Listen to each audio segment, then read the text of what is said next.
Hello दोस्तों, educational growth channel पर आपका बहुत बहुत स्वागत है। मैं हूं आपका दोस्त संजीव। तो दोस्तों आज का वीडियो स्टार्ट करते हैं। तो दोस्तों आज इस वीडियो का जो टॉपिक है वो बहुत ही इंटरेस्टिंग टॉपिक है।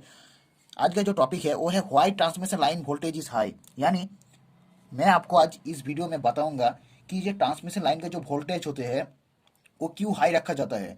तो ऐसा क्यों होता है कि ट्रांसमिशन लाइन का जो वोल्टेज है वो 132 kV, वो 400 kV या फिर 222 kV,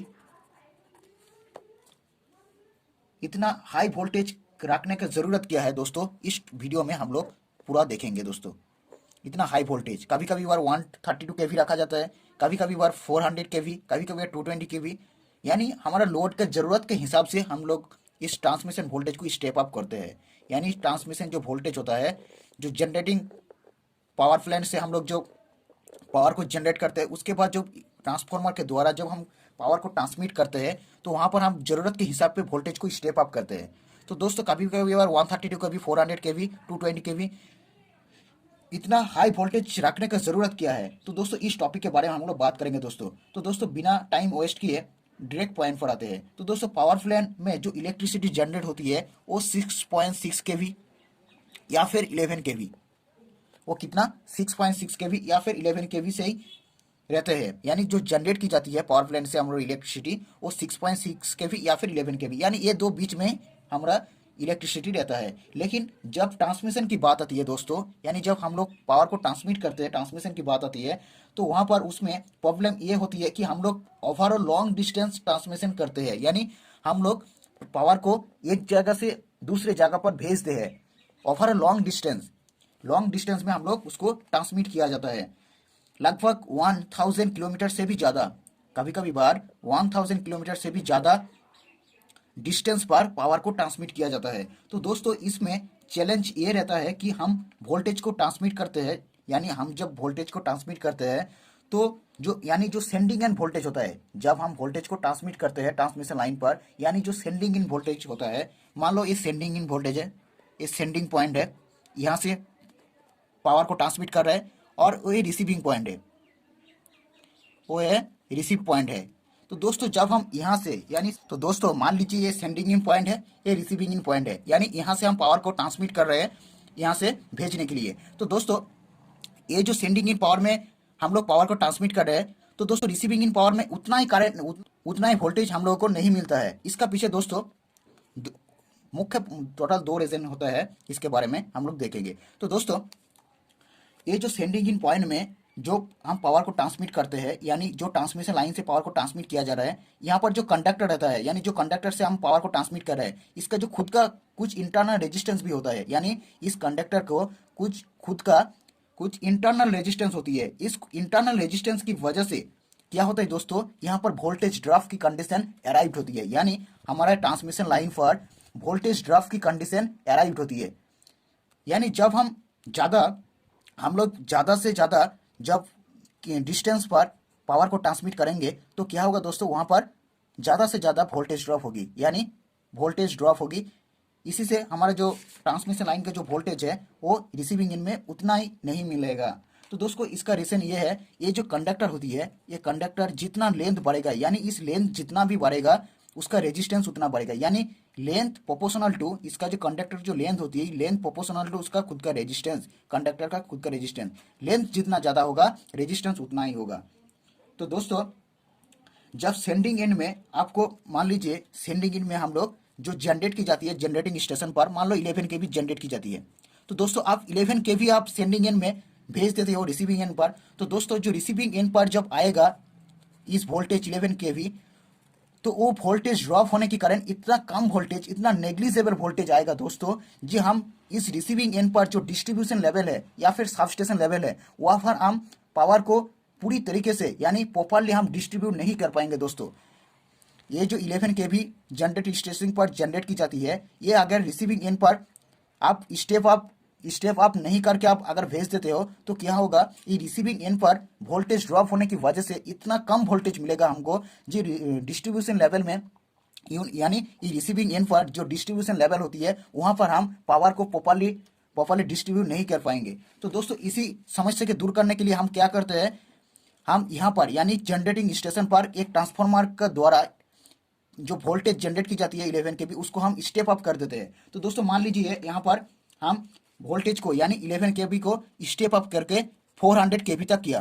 कितना? 400 केवी, यानी 400 केवी तक कर दिया।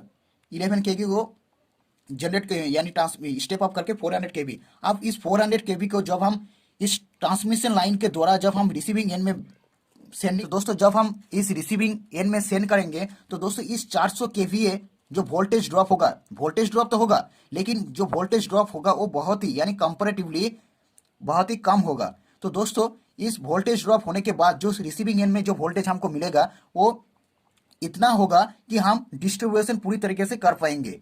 इतना जो वोल्टेज होगा उसको हम पूरी तरीके से डिस्ट्रीब्यूशन कर पाएंगे। तो दोस्तों यानी जो सफिशिएंट वोल्टेज हमको यहाँ पर मिल जाएगा। इस 400 केवीए को हम या फिर 220 केवीए को हम जरूरत के हिसाब से हम इसको जब रिसीविंग एंड में सेंड करेंगे तो इतना सफिशिएंट वोल्टेज हमको मिल जाएगा कि हम पूरी तरीके से या फिर प्रॉपरली हम डिस्ट्रीब्यूट कर पाएंगे। दोस्तों ये एक था रीजन। दोस्तों और एक जो रीजन है, दूसरा जो रीजन है दोस्तों वो है इकोनॉमिक पॉइंट ऑफ व्यू, यानी अर्थनैतिक पॉइंट ऑफ व्यू है दोस्तों, कॉस्टलियर पॉइंट ऑफ व्यू है दोस्तों। इसका मतलब है economic point of view, economic point of view, economic point. दोस्तों इसका मतलब यह है, मान लीजिए कि वोल्टेज कम है तो दोस्तों जितना वोल्टेज कम होगा, मान लीजिए यहाँ पर वोल्टेज कम है तो दोस्तों जितना वोल्टेज कम होगा करंट उतना ही ज़्यादा होगा। आपको पता होगा वोल्टेज लेवल अगर कम है तो वहाँ पर करंट ज़्यादा है। तो दोस्तों किसी भी ट्रांसमिशन लाइन पे करंट लेवल अगर ज़्यादा होती है तो जितना ज़्यादा होगा, मान लीजिए यहाँ पर करंट लेवल बहुत ही ज़्यादा है, ट्रांसमिट किया जा रहा है जो करंट को यानी वोल्टेज को, तो यहाँ पर जो करंट का जो लेवल है, वोल्टेज कम है तो करंट का जो लेवल है वो बहुत ही ज़्यादा है। तो ज़्यादा होने के कारण क्या होगा दोस्तों, हमें क्या करना पड़ेगा, हाई स्क्वायर एमएम की कंडक्टर आपको यूज़ करने पड़ेंगे। यानी आपको उतना ही थिक कंडक्टर यानी उतना ही मोटे कंडक्टर आपको यूज़ करने पड़ेंगे इतना हाई अमाउंट ऑफ करंट को भेजने के लिए या फिर सेंड करने के लिए। तो इस कंडक्टर को यानी जितना कंडक्टर थिक होगा, जितना कंडक्टर मोटा होगा, उसके हिसाब से उसका कॉस्ट भी बढ़ेगा। तो दोस्तों इस कॉस्ट भी बढ़ेगा। अगर आप वोल्टेज लेवल बढ़ा देते हो, यानी अगर आप यहाँ पर वोल्टेज लेवल कम करते हो तो क्या होगा, करंट लेवल ज़्यादा होगा। करंट लेवल ज़्यादा होने से हमारा जो कंडक्टर है, कंडक्टर को मोटा करना पड़ेगा या फिर कंडक्टर को थिक करना पड़ेगा। तो थिक करने से जितना कंडक्टर जितना स्क्वायर एमएम बढ़ेगा तो उतना ही इसका कॉस्ट क्लियर होते जाएगा।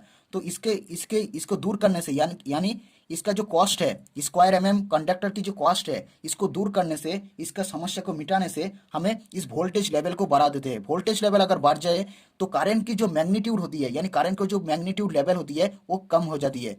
एम्पियर की जो मैग्नीट्यूड लेवल होती है वो बहुत ही कम हो जाएगा।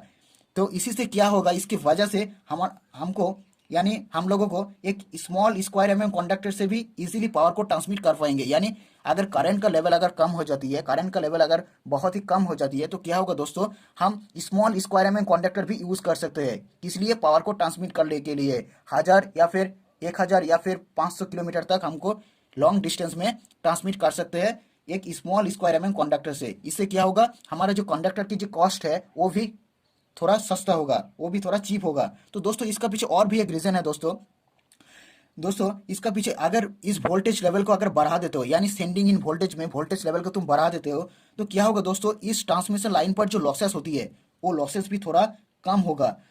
तो जिसके वजह से ट्रांसमिशन की जो स्टेबिलिटी है, यानी इस ट्रांसमिशन लाइन पर अगर लॉसेस कम होती है तो इस ट्रांसमिशन लाइन में जो कंडक्टर है उसका जो स्टेबिलिटी है वो भी अच्छा रहता है, इसका जो इफिशियंसी है वो भी अच्छा रहता है। तो दोस्तों इसका पीछे यही तीनों रीज़न था। पहला जो रीज़न था वो था इस 132 केवीए करने का, और दूसरा जो रीज़न था वो इकोनॉमिक पॉइंट ऑफ व्यू, और तीसरा जो रीज़न था वो था लॉसेस, हमारा लॉसेस भी कम हो जाती है। तो दोस्तों आई होप इस टॉपिक के बारे में आपको कुछ बेहतर जानकारी मिली होगी।